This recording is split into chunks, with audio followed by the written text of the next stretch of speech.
Yang di-Pertuan Agong zahir penghargaan kepada Arab Saudi berjaya urus 2 juta jemaah haji. Yang di-Pertuan Agong Al-Sultan Abdullah Riayatuddin Al-Mustafa Billah Shah menzahirkan penghargaan kepada Kerajaan Arab Saudi atas persiapan rapi dan kejayaan menguruskan kira-kira 2 juta jemaah bagi musim haji tahun ini.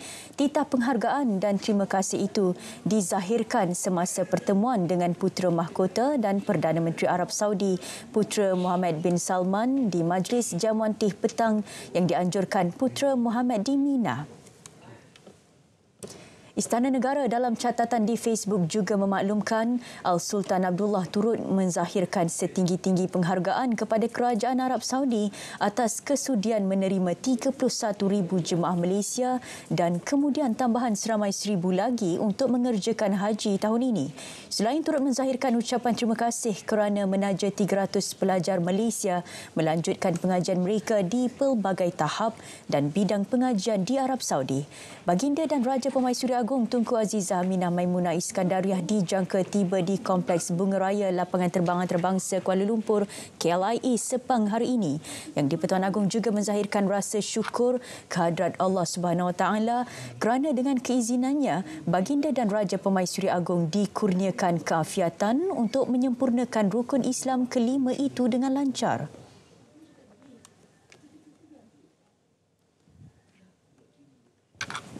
Jumlah kes kematian jemaah haji Malaysia di Tanah Suci bertambah kepada 4 orang selepas 2 lagi kematian dilaporkan pada 30 Jun lalu. Menteri di Jabatan Perdana Menteri Hal Ehwal Agama Datuk Dr. Muhammad Naim Mokhtar memaklumkan kedua-dua Allahyarham antara jemaah haji yang koma di Hospital Arab Saudi dan tidak dibawa ke Arafah untuk berwukuf.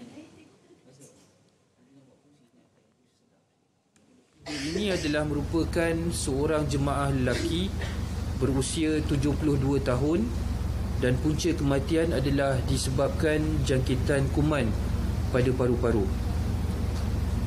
Manakala kematian keempat pula adalah jemaah lelaki juga berusia 60 tahun dan punca kematian adalah serangan angin ahmar dan kegagalan jantung. Sebelum ini, seorang wanita berusia 57 tahun dilapor meninggal dunia pada 4 Jun akibat kegagalan jantung. Manakala pada 19 Jun, seorang lagi jemaah wanita berumur 75 tahun meninggal dunia disebabkan jangkitan kuman pada paru-paru. Keempat-empat jenazah dikebumikan di Tanah Perkuburan Syari'i Mekah. Dalam pada itu, seramai 110 jemaah haji masih mendapatkan rawatan di pusat rawatan TH di Mekah dan Hospital Arab Saudi.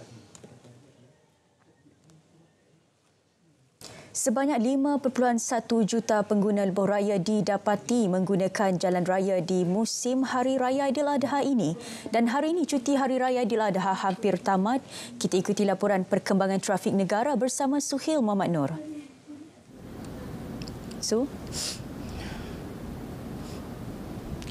Baik, Syirah, terima kasih. Ya, saya kini berada di Lembaga Lebuh Raya Malaysia bagi membawakan kepada anda info terkini statistik perjalanan trafik negara. Ialah cuti musim Hari Raya Aidiladha sudah mula tamat dan esok rata-rata mungkin sudah mulakan pekerjaan dan ada yang anak-anak ingin memulakan persekolahan mereka. Jadi saya ingin berkongsi kepada anda seperti yang anda dapat lihat di belakang skrin saya kini secara langsung adalah paparan skrin di Lebuh Raya KL Kara di Plaza Tol Gombak, kilometer 19.8 westbound aliran trafik menuju ke ibu kota. Kita dapati kenderaan mulai bertambah dan ini kita nampak ini adalah di Plaza Tol dan terdapat jumlah penambahan kenderaan. Anda diingatkan juga supaya menambah nilai touch and go anda sebelum mulakan perjalanan agar tiada kesesakan atau sebarang insiden berlaku. Dan kita dapat lihat sedikit berbeza arah menuju ke Pantai Timur, aliran trafik lancar. Dan kita pergi seterusnya di Lebuh Raya Plus Utara di Simpang Pulai kilometer 290.55 arah selatan. Kita dapat lihat juga kenderaan juga mulai bertambah ke ibu kota. Apa yang saya dapat kongsikan, trafik dari Cangkat Jering lagi sudah tinggi walaupun bergerak lancar selepas terowong menora. Dan kita dapati ramai pengguna jalan raya mengambil inisiatif untuk berhenti rehat di hentian R&R yang disediakan pihak Plus di sini. Baik, seterusnya kita ke Lebuh Raya Selatan pula di Jasin kilometer 178 didapati aliran trafik masih bergerak lancar. Namun rancanglah perjalanan anda kerana saya dapati juga sepanjang saya berada di sini statistik pertambahan jumlah kenderaan dari selatan juga tidak dapat dijangka. Dan kalau kita dapat lihat ke depan saja sikit di hentian restoran Jejantas Air Keruh ini di kilometer 210 arah utara menghala ke Lembah Kelang, kita dapati kenderaan juga bertambah dan namun trafik bergerak lancar walaupun tadi sedikit sesak. Dan mungkin rata-rata pengguna lebuh raya mengambil inisiatif untuk berhenti rehat mungkin sebab sekarang ni sedang mungkin makan tengah hari atau rehat, dan anda diingatkan supaya menjadilah pemandu yang berhemah saudara, dan jaga jarak anda tidak kira anda di mana, dan sentiasa rancanglah perjalanan anda. Dan saya akan bawakan liputan seterusnya lagi di Berita Wilayah untuk statistik trafik negara. Kita kembali kepada rakan studio saya Syirah di Wisma Berita Kasapuri. Silakan Syirah. Baik Su, terima kasih. Dan ini pula di Kelantan, anak Kelantan yang berada di kampung halaman kembali pulang ke ibu kota secara berperingkat bermula semalam. Tinjauan di Lebuhraya Kota Baru Kuala Krai mendapati trafik lancar. Perkembangannya kita bersama wartawan Nora Ramli. Baik, terima kasih Kasapuri. Ketika ini saya berada di hadapan pintu masuk Lebuhraya Kota Baru Kuala Krai bagi meninjau aliran trafik di Kelantan susulan perantau mula pulang ke ibu kota bagi mulakan kembali tugas esok selepas selesai menunaikan ibadah korban di kampung halaman masing-masing. Dan apa yang saya dapat perhatikan, laluan dari kedua-dua arah adalah dalam keadaan lancar dan tiada berlaku kesesakan setakat ini. Berikutan kemungkinan perantau telah pun mula kembali ke ibu kota secara berperingkat bermula semalam bagi mengelakkan kesesakan. Dan terdahulu saya sempat menghubungi Ketua Polis Kelantan Datuk Muhammad Zaki Harun, dan beliau menjelaskan Polis Kelantan mengenal pasti sebanyak 31 lokasi black spot kerap berlaku kemalangan di negeri ini. Antara kawasan yang dikenal pasti adalah Jalan Salor Pasir Mas di daerah Kota Baru, selain di kilometer 7980 Kampung Bukit Hakim di Kuala Krai dan kilometer 1114 Jalan Gua Musang Kuala Lipis. Polis Kelantan turut merekodkan kadar kemalangan maut sepanjang tempoh ops lancar bermula 27 Jun lalu hingga semalam adalah sebanyak 3 kes dengan 3 kematian. Manakala beberapa kawasan hotspot berlaku kesesakan turut dikenal pasti, dan bagi melancarkan lalu lintas, lampu isyarat dijadikan dengan mod amber light khususnya di laluan utama keluar masuk daripada Kota Baru ke Jeli, Kota Baru ke Gua Musang dan Kota Baru ke Pasir Putih. Manakala di Macan dan Gua Musang, beberapa lampu isyarat dipanjangkan tempoh hijau dengan memberi keutamaan kepada pergerakan di laluan utama. Bagi anda yang sedang dalam perjalanan untuk pulang ke destinasi, pastikan anda merancang perjalanan anda dengan betul dan sentiasa berhati-hati ketika memandu. Saya kira setakat itu dulu perkongsian aluran trafik di negeri Kelantan. Kembali ke Kasapuri. Alia, terima kasih. Perdana Menteri Datuk Seri Anwar Ibrahim menggesa seorang pengguna media sosial yang membuat ciapan biadab terhadap keadaan kesihatan Presiden PAS Tan Sri Abdullah Hadi Awang supaya memohon maaf dengan segera. Beliau menerusi ciapan di Twitter lewat malam tadi turut menyatakan kekesalan berhubung tindakan individu berkenaan.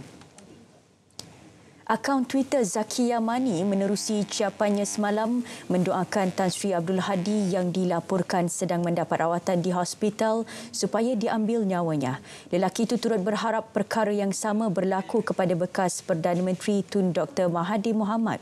Sehingga pagi ini, individu berkenaan masih tidak memadam ciapan itu serta tidak memohon maaf. Semalam Muhammad Khalil, anak kepada Tan Sri Abdullah Hadi, memohon doa orang ramai dan solat hajat khusus untuk kesembuhan pemimpin PAS berkenaan. Seorang lelaki berumur 20-an maut selepas kereta dipandu terlibat kemalangan di kilometer 70.5 Jalan Johor Bahru Mersing, Kota Tinggi 1.35 tengah hari semalam. Ketua Polis Daerah Kota Tinggi, Superintendent Husin Zamora berkata, 2 rakan mangsa cedera dan kini dirawat di Hospital Kota Tinggi. Siasatan awal mendapati mangsa memandu dari arah Mersing menuju ke Johor Bahru sebelum keretanya hilang kawalan. Mangsa kemudian terbabas ke kiri bahu jalan dan masuk ke kawasan ladang sawit. 5 anggota daripada Balai Bomba dan Penyelamat Kota Tinggi digerakkan ke lokasi bagi mengeluarkan mangsa yang tersepit di tempat duduk pemandu sebelum disahkan meninggal dunia. Kes disiasat mengikut Seksyen 41-1 Akta Pengangkutan Jalan 1987. Kerajaan Johor menggesa kerajaan Sweden mengambil langkah segera menjalankan siasatan menyeluruh dan tidak berbelah bagi insiden kedua membakar Al-Quran di Stockholm 3 hari lalu. Esko Hal Ehwal Agama Islam Johor, Muhammad Farid Muhammad Khalid berkata, hukuman setimpal wajar dikenakan ke atas pihak terlibat bagi memastikan provokasi agama tidak berulang selain menegakkan undang-undang.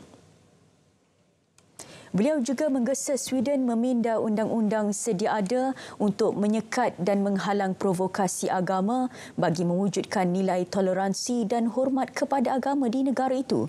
Kerajaan Johor yakin Sweden memandang serius terhadap insiden itu selaras dengan nilai kepelbagaian, inklusif dan diplomasi yang diamalkan. Pihaknya juga bersedia berkolaborasi dengan kerajaan Sweden bagi menilai dan memperkukuh rangka kerja undang-undang negara itu untuk melindungi kebebasan beragama dan mengelakkan sebarang insiden provokasi.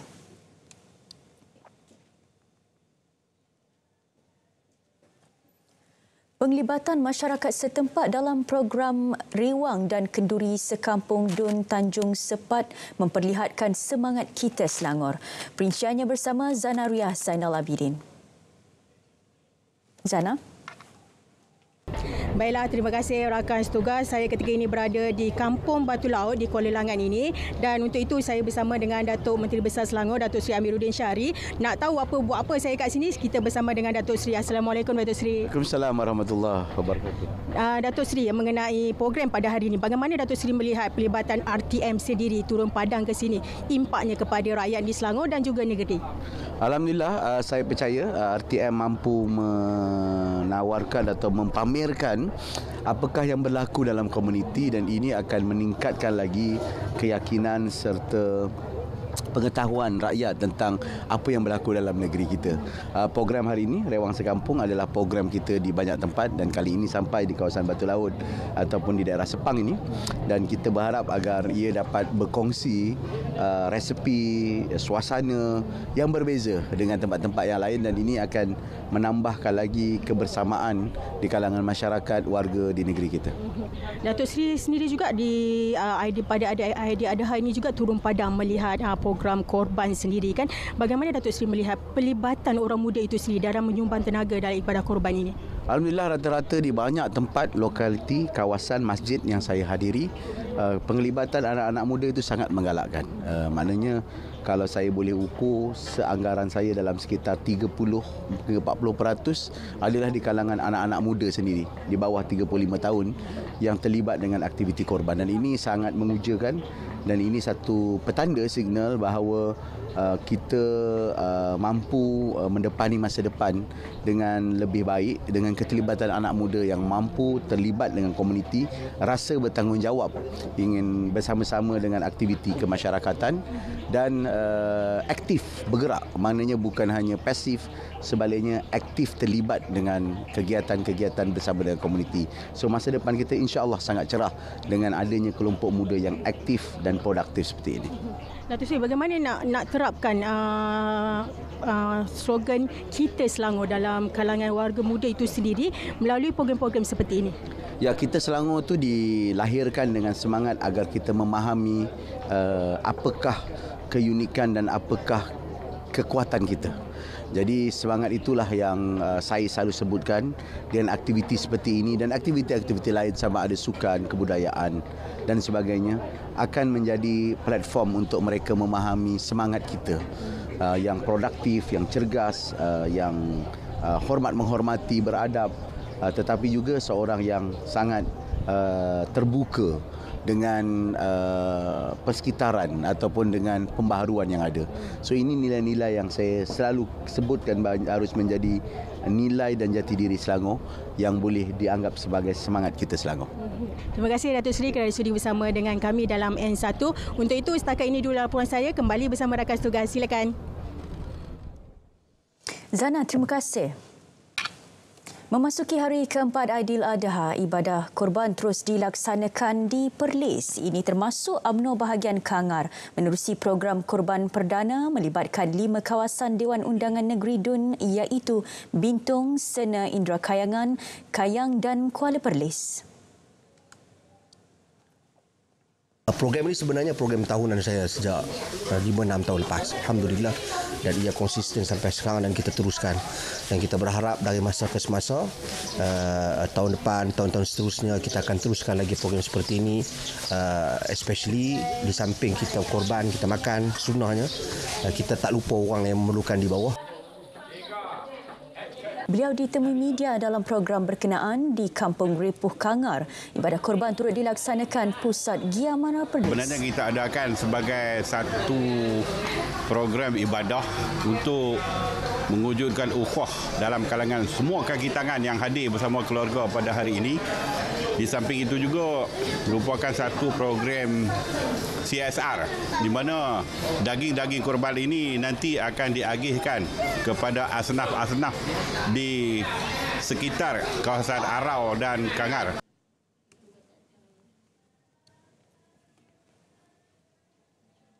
Aliran trafik sedikit perlahan di kebanyakan jalan utama di Terengganu menuju ke Ibu Negara.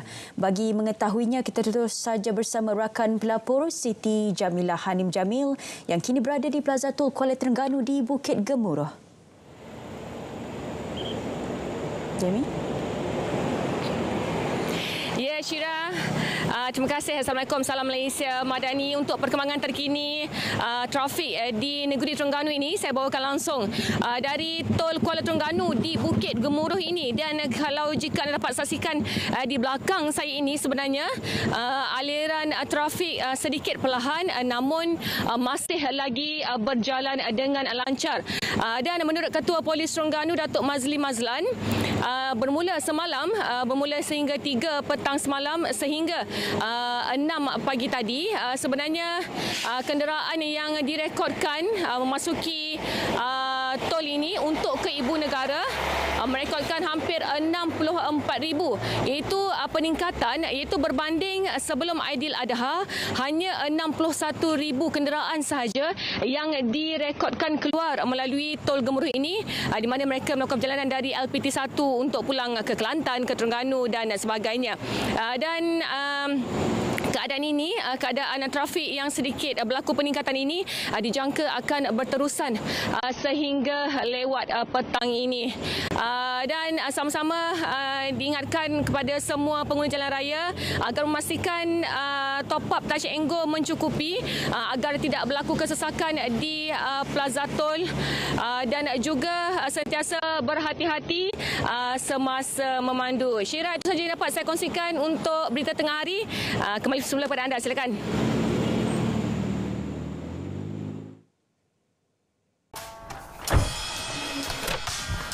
Wow, thank you. Ingatkan awak dah lupa. Suka? Suka awak ni? Mestilah saya ingat. Ke awak sendiri yang terlupa?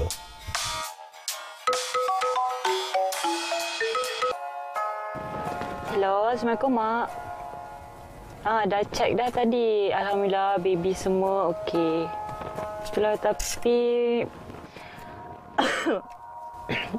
tak apalah, nantilah Zara cerita dengan Mak, ya? Assalamualaikum. Sayang, bila awak nak berhenti rokok? Kita dah nak ada anak dah, tahu tak?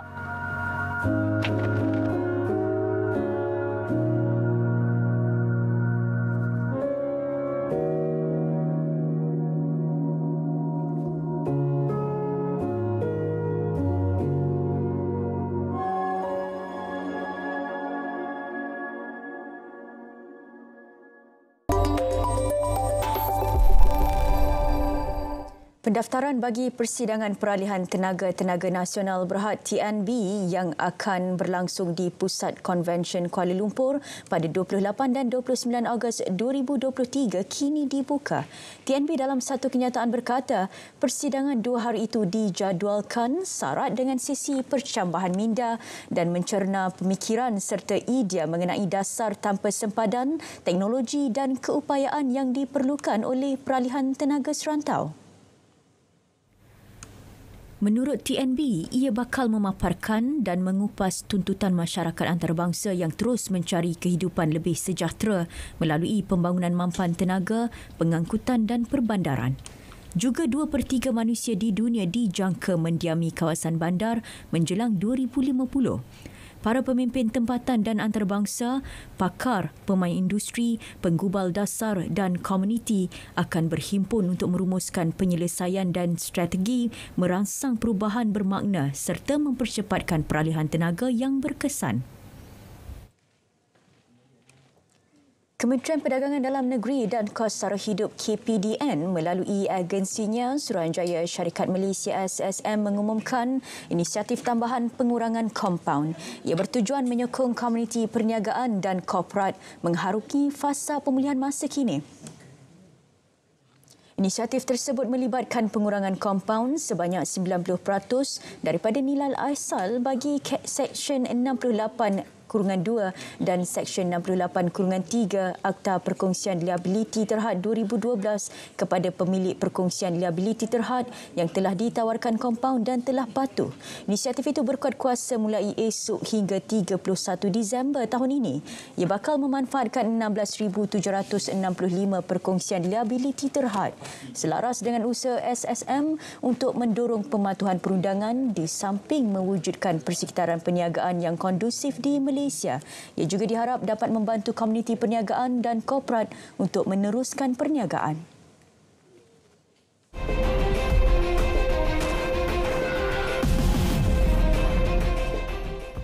Luar negara, sebuah bangunan 6 tingkat runtuh ketika dalam pembinaan di ibu kota Ivory Coast, Abidjan. Kejadian membunuh sekurang-kurangnya 7 daripada pekerja pembinaan ditapak manakala 9 cedera. Usaha menyelamat dijalankan di tapak kejadian di daerah Riviera Palmeraie. Pasukan kecemasan melakukan pencarian melalui timbunan dan serpihan konkrit. Kemalangan melibatkan runtuhan bangunan kerap berlaku di Ivory Coast, terutama ketika musim hujan. Ia disebabkan penguatkuasaan peraturan bangunan yang lemah dan penggunaan bahan binaan yang tidak berkualiti. Pada 2022, Kerajaan Ivory Coast memaklumkan akan meningkatkan pematuhan amalan pembinaan selamat selepas 13 orang terbunuh dalam 2 bangunan runtuh di Abidjan pada Februari dan Mac. Bantahan di Perancis selepas polis menembak mati seorang remaja awal minggu ini memasuki malam kelima berturut-turut dengan pertempuran antara penunjuk perasaan dan polis serta kumpulan sayap kanan. Penunjuk perasaan membakar beberapa kawasan di Paris. Penunjuk perasaan turut menyerang polis menggunakan bunga api sambil membakar penghadang di kawasan kejiranan popular Barbès. Polis melakukan rondaan di sekitar kawasan tumpuan pelancong Champs-Élysées Avenue. 45,000 anggota polis bersama ribuan anggota bomba dikerah untuk melindungi ketenteraman awam. Situasi huru-hara tercetus di beberapa bandar termasuk Paris, Marseille, Lyon, Strasbourg dan Nice. Datuk Bandar di beberapa kawasan dilaporkan meminta kerajaan melakukan langkah drastik untuk memulihkan keadaan. Sehingga kini hampir 2,000 individu telah ditahan manakala lebih 200 pegawai polis cedera. 18 parti politik di Kemboja memulakan kempen pilihan raya umum selama 3 minggu bermula semalam. Lebih 9.7 juta rakyatnya akan melaksanakan tanggungjawab memilih bagi 125 kerusi dalam pilihan raya yang bakal berlangsung pada 23 Julai. Perdana Menteri Kemboja Samdech Techo Hun Sen yang juga Presiden Parti Rakyat Kemboja CPP berkata, pilihan raya akan datang adalah peristiwa politik yang penting bagi negara. Beliau yang turut bertanding di bawah CPP memulakan kempen dengan menjanjikan penjagaan kesihatan percuma kepada golongan rentan selain latihan vokasional dan teknikal percuma untuk golongan muda daripada keluarga miskin. Pada pilihan raya umum 2018 yang lalu, CPP menang semua 125 kerusi Dewan Negara. CPP telah memerintah negara Asia Tenggara itu sejak 1979. Parti politik lain turut mengambil bahagian dalam pilihan raya akan datang, termasuk Parti Bersatu Kebangsaan Khmer dan Parti Anti Kemiskinan Khmer. Kempen pilihan raya akan berlangsung sehingga 21 Julai.